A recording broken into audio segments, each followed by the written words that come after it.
These mistakes are absolutely killing your chances at becoming a better Counter-Strike 2 player. They're detrimental to your success, and today we are going to put you on the right path to improvement so that you can become the best player that is inside of you. So we're going to identify the stuff, make sure you're feeling good and not doing this, because guys, sometimes we look like complete noobs when we're making these mistakes. So without further ado, let's get right into it. So the first thing, guys, that is killing our chances at succeeding is wasting utility way too early, right? I'm going to use Inferno as an example here. In a standard round when we have 3 A players and 2 B, guys, why start the round? I see a lot of newer players doing this. Why start the round by smoking mid right here?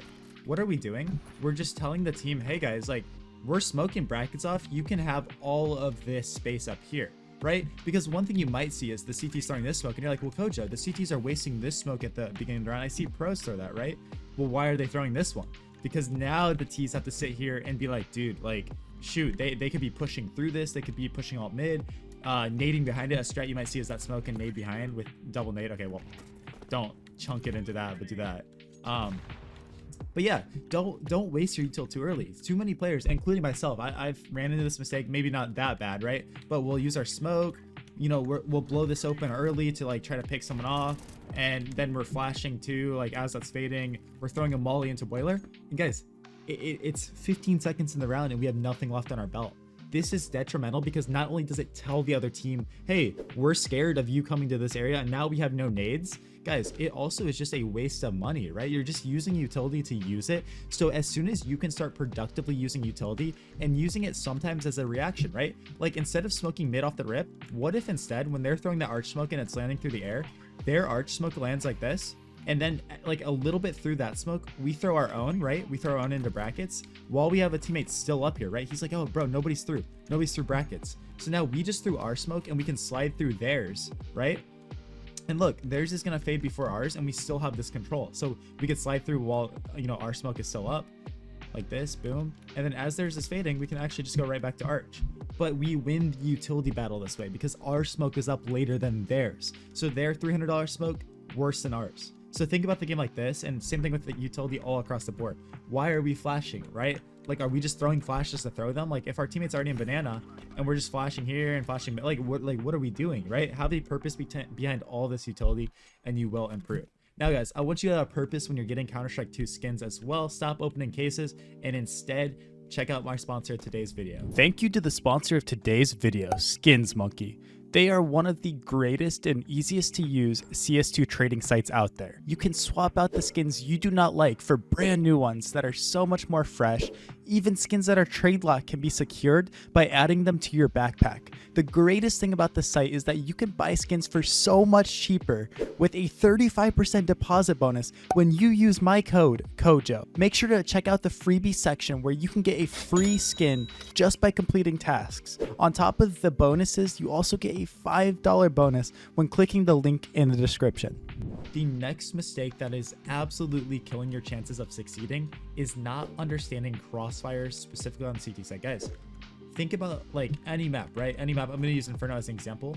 You want to play with your teammates as much as possible. Way too many times we'll have a guy in CT here and we'll have a guy sight, right? And you know, we're in a decent position if they don't smoke us off. But as soon as they smoke us off, now our sight player is isolated, right?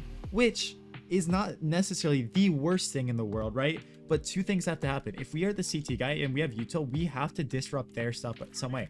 Either nade the smoke, you know, now we're back in a crossfire for a little bit, flash behind them and rotate around. You know, we need to be doing something, because the worst thing that I see players doing is they get smoked off CT here and their teammate is on site and they're just like, dude, like, you know, I don't know what to do. I don't know. Guys, get into a proactive setup where you can now establish another crossfire. If they did smoke backhaul, do this crossfire, right? Where you're backhaul and your teammates like pivoting off here, holding this, like, you know what I mean? Play off of each other. Too many players will just like not understand these setups.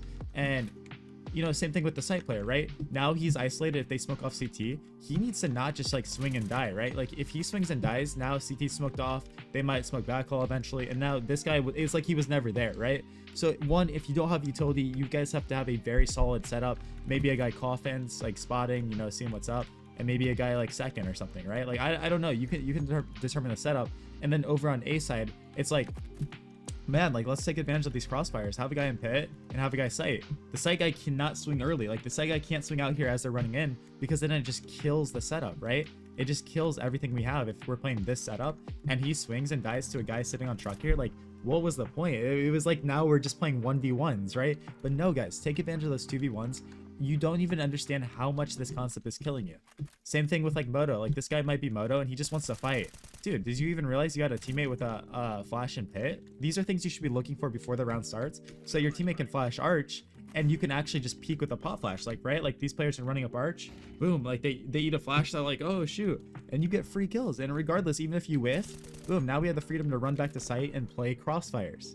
So it's just absolutely killing you that this is like happening, and it's making it really hard for you to improve.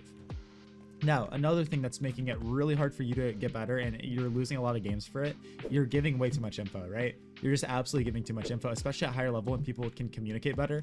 You know, there might be a guy lurked in the halls in this angle right here, or, you know, maybe he's just chilling here, and they're throwing a B fake or something like that, or maybe they're actually hitting B, right? Like, maybe they are legitimately hitting B site and they have one lurker in halls. One huge mistake that we're making is we are being so loud, right? Like, you know, we start shuffling, we start shifting, doing these things, and we're telling them exactly where we're going, right?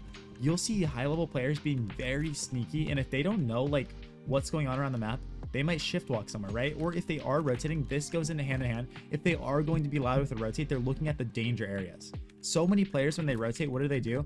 Oh guys, it's B, bombs B. Knife out and run this way. I see it literally in 3000 elo, right? Like, sometimes we slip up and make that mistake.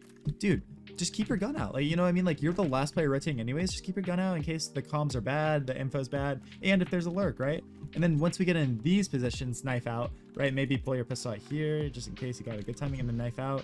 But you see how I'm knifing out when it's completely safe versus when there is a risk, you know, we're keeping our gun out. But players are way too loud, right? And I say this because I'm one of those players. You know, they might be doing some, my player might die on B on just a normal round, right? Like, he dies like, you know, corner. He was sitting here, he tried to get reflashed in or something, he dies. And what do? You know, I might be like, oh shoot, and start running away. But if we looked at the radar where the noise was, guys, this has actually happened to me, so that's why I'm bringing this up at high level games. There was a guy right here and he hears me running and he's like, oh dude, I'm taking this risk, right? He hears me running away, so he's just looking at lane, and what just happened? This huge gap just formed in arch, right? What would have solved that if I literally just sat here? Oh shoot, my teammate died on B. Okay, walk out here a little bit, and then we start rotating. Once we're past that little threshold where they can hear us, right? That would have been much better. So that's a huge thing that we can improve on and get better at, because I see even myself making that mistake. And guys, also just making sure that they don't know info as much as possible. Maybe before we rotate, you know, we're the arch player, we smoke mid, we make some steps up here like we're fighting, you know, maybe spam, and then we go, right? Then we go and move, but that they don't hear the rotation. And it's not just rotations, it's everything, guys. If you're a B player, I see lower level players stomping around back here, and then the T's like 5 seconds later exec into sight, and they're just looking back sight. And then I get comments saying, dude, like, look, this guy's just cheating, Kojo. He's cheating. Like, how does he know I'm here, right? Like how does this guy just look at me? Dude, like, you're being so obvious. And that plays into the last thing that I want to talk about today that is so detrimental to you improving, is playing the same spots. You might be like, well, Kojo, this guy's cheating. Look at him. He's pre-firing me. I didn't make a step. I didn't make a single step, Kojo. Didn't make any noise.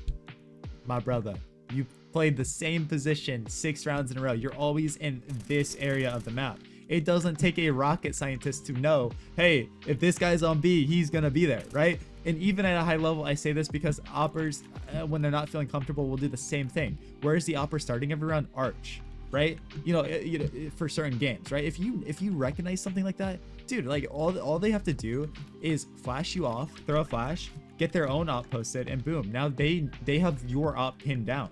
But if you are dynamic, if you're going for some mid peaks, if you're running around doing stuff, dude, like you're just so much more unpredictable.